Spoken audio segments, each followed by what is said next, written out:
5월 가정의 달을 맞이하여 지난 3일간 여러분들과 함께 감사 기도회를 은혜 가운데 잘 마치고 오늘 다시 룻기서 4장의 말씀을 함께 나누도록 하겠습니다.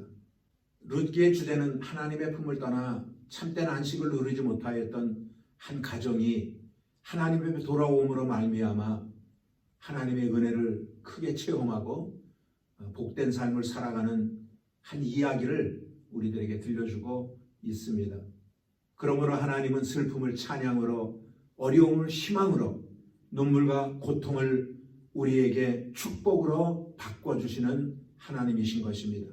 물론 우리가 하나님을 섬기면서 복된 삶을 살기를 다 원하지만 모든 사람들이 그러한 기회를 얻는 것이 아닐 것입니다.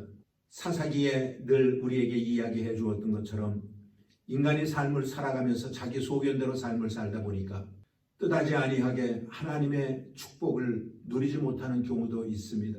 물론 자기 자신은 하나님의 사랑을 받는다고 생각하고 또 하나님으로부터 축복을 받아야 된다라고 말을 하고 있지만 때로는 그런 일들이 삶 가운데에 온전히 이루어지지 아니하는 모습들을 우리는 볼 수가 있는 것입니다. 물론 하나님은 우리를 향한 계획을 가지고 계십니다. 이번 감사기도회에서 말씀을 나눴던 것처럼 예수님의 관심은 죄에서 해방되기를 원하고 억압당하는 것에서 풀려나기를 원하시고 가난에서 일어서 축복된 삶을 살기를 원하시는 것이 예수님의 관심일 것입니다.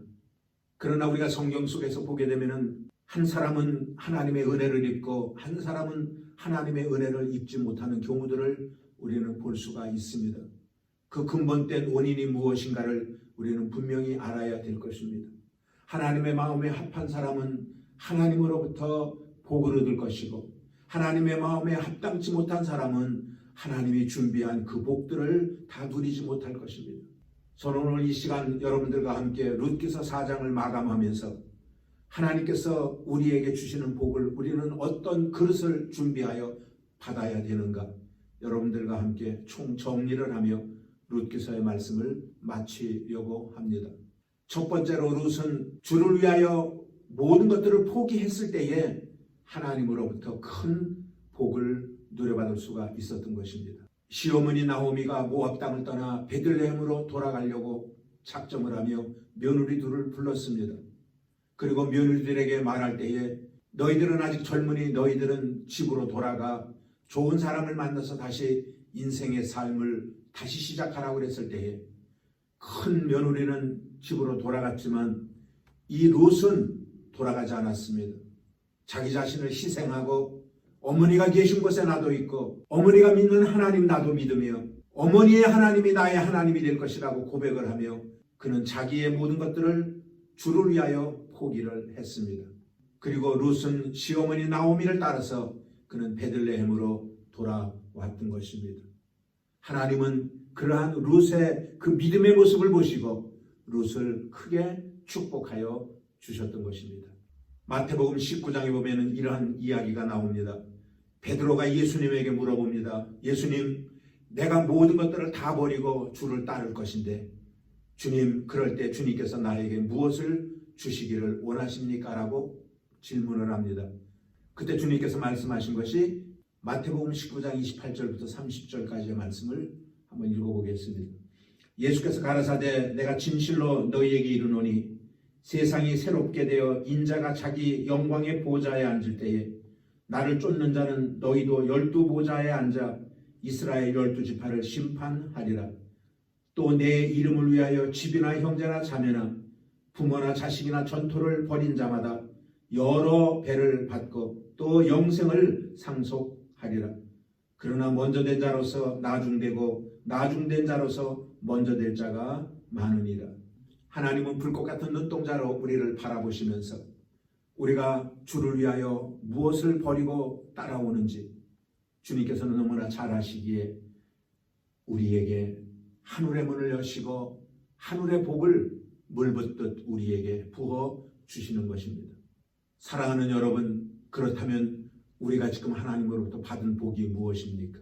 만약에 우리가 하나님으로부터 복을 받지 못하고 있다면 우리는 한번 생각해 보아야 할 필요가 있는 것입니다. 정말로 전적으로 우리가 주님이 기뻐하시는 그 길을 걸어가며 모든 것들을 내려놓고 주님을 지금 따라가고 있는 것인지, 아니면은 나에게 손해보는 일은 절대적으로 내가 피해서 나에게 유익되는 것만 바라보며 주님을 따라가는 것인지. 오늘 성경에는 아까 분명히 말씀했습니다. 내 이름을 위하여 집이나 형제나 자매나 부모나 전토를 벌인 자마다 여러 배를 받겠고 라고 말하고 있습니다. 오늘 여기 주를 위하여 모든 것들을 버린다라는 말은 우리의 마음이 오직 하나님을 향하여 있어야 된다라는 것을 우리에게 말해주고 있는 것입니다. 성경 마태복음에도 먼저 너희는 그의 나라와 그의 의를 구하라고 그랬습니다. 먼저 주님을 생각하는 겁니다. 먼저 모든 것들을 주님의 뜻에 우리의 삶의 기준을 맞춰놓고 삶을 살아야 된다는 것입니다. 하나님은 이 모든 것들을 다 기억하시고 우리에게 갚아 주신다라는 사실을 우리는 분명히 기억해야 될 것입니다. 두 번째로 룻은 하나님의 뜻을 따랐던 사람입니다. 이스라엘에게는 전해져 내려오는 구전이 있고 또 풍습이 있습니다. 그래서 시어머니 나오미가 룻에게 말합니다. 보아스에게 들어가라고 말합니다.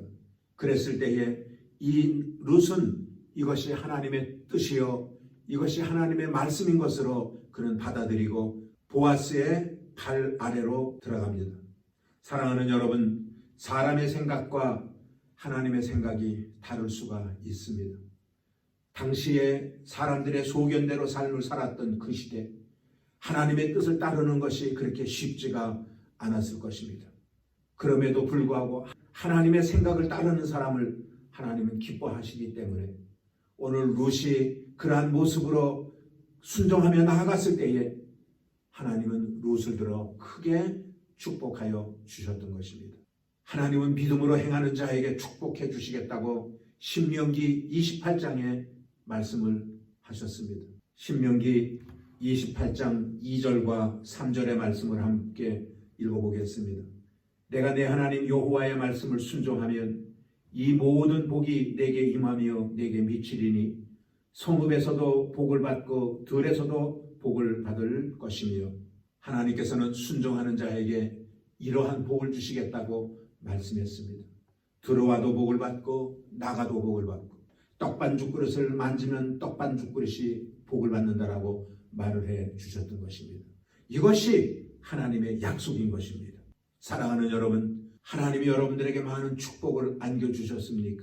만약에 여러분들이 생각했던 것보다 얻은 것이 없다면 오늘 시간에 가슴에 손을 얹고 한번 되돌아볼 수 있는, 과연 나는 사사시대의 사람들처럼 소견대로 삶을 살았는지, 아니면 오늘 이방 여인 이 룻이 말씀에 순종하고 하나님의 뜻을 따라 나아갔을 때에 하나님의 복을 받았던 것들을 우리가 비교하면서 오늘부터라도, 이 시간부터라도 주님의 말씀에 순종하며 삶을 살아가는 저와 여러분들이 되어지시기를 주님의 이름으로 축원을 드리겠습니다.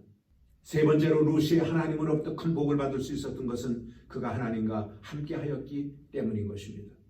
오늘 4장 13절에 보게 되면 이렇게 말씀해 주고 있습니다. 보아스가 룻을 아내로 맞이하여 동침하였더니 여호와께서 그로 잉태하게 하심으로 그가 아들을 낳은지라.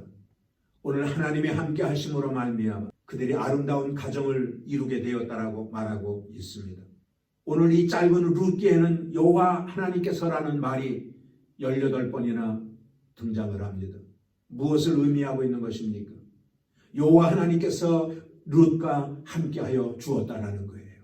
어린 나이에 종으로 팔려갔던 요셉이 애굽의 국무총리가 될 수 있었던 것은 그 과정 속에 보게 되면 여호와 하나님께서 동행하심으로라는 말이 계속 진행되는 것을 우리는 볼 수가 있습니다. 그렇습니다. 인생이 하나님을 떠나서는 우리는 아무것도 이룰 수가 없습니다. 다윗은 여호와는 나의 목자시니 내게 부족함이 없으리로다. 그가 나를 푸른 초장으로 누이시며 실만한 물가로 인도하신다고 말하며, 때로는 내가 코로나 바이러스가 창궐하여 어려움을 당하는 것 같은 사망의 음침한 골짜기를 내가 간다 할지라도 나는 절대로 두려워하지 않을 것은 주께서 나와 함께 하심이라라고 다윗은 고백을 하고 있는 것입니다. 사랑하는 여러분, 여러분들의 가정이 행복하시기를 원하십니까? 여호와 하나님과 함께 하시면 됩니다. 어떤 심리학자가 이런 재미있는 경고의 말을 했습니다. 우리가 이 땅의 삶을 살아가며 마음 놓고 대화할 수 있는 사람이 7명만 있다면 그 사람은 행복한 사람이라고. 그 말의 의미가 무엇일까요? 사람과 사람과의 관계 속에 이 커뮤니케이션이 잘 될 수 있다는 것은 그 사람들 안에 성령님이 계시기 때문인 것입니다. 우리 주님이 우리와 함께 한다면 우리는 아름다운 소통을 이룰 수가 있을 것이고 우리는 마음 놓고 대화를 나눌 수 있는 그러한 삶을 살게 되어질 줄로 믿습니다. 사랑하는 여러분, 여러분들은 지금 주님과 동행하고 계십니까? 주님은 여러분들과 동행하기를 원하십니다. 사망의 음침한 골짜기에서 함께 있기를 원합니다. 코로나 바이러스가 창궐한 이때에 주님께서는 여러분들과 함께 하기를 원하십니다. 그래서 여러분들의 삶 속에 두려움을 제거하기를 원하십니다. 두려움은 악한 원수마귀가 우리에게 준 것이기 때문에 주님께서 우리와 동행하면 절대 우리의 마음속에 두려움은 없는 것입니다. 이 시대에 두려움이 없이 삶을 살아가는 여러분들이 되기를 바랍니다. 특별히 5월달은 가정의 달입니다. 여러분들이 마음속에 두려움이 있으면 관계가 깨어질 수밖에 없습니다. 사람과 사람과의 사이 속에서 관계가 깨어질 수밖에 없는 것입니다. 사랑하는 여러분, 주님과 동행하는 하루가 되기를 바랍니다. 이제 룻기서를 마치면서 총정리를 간단하게나마 하고자 합니다. 룻기는 고통으로부터 시작됐습니다. 그리고 4장에 마치는 부분에는 너무나 아름다운 모습으로 마쳐집니다. 이 룻이 다윗의 할머니가 되고 예수 그리스도의 족보에 이름이 오르는 그러한 놀라운 은혜를 입게 됩니다. 우리가 하나님의 말씀에 순종하고 우리가 하나님의 뜻을 따라 삶을 살아간다면, 그리고 내 자신의 모든 것들을 내려놓고 포기하고 인간의 소견대로 삶을 살지 아니하고 주님의 뜻 가운데 우리가 삶을 살아간다면 주님께서는 오늘 이렇게 내 시작은 고통 가운데 시작했지만 나중은 창대케 되어지는 놀라운 역사를 오늘 사랑하는 순복음 야마도 교회의 성도님들의 가정에도 선물로 선사해 주실 줄로 믿습니다. 아무쪼록 오늘 하루 승리하는 우리 순복음 야마도 교회 성도님들이 되시기를 주님의 이름으로 축원을 드리겠습니다.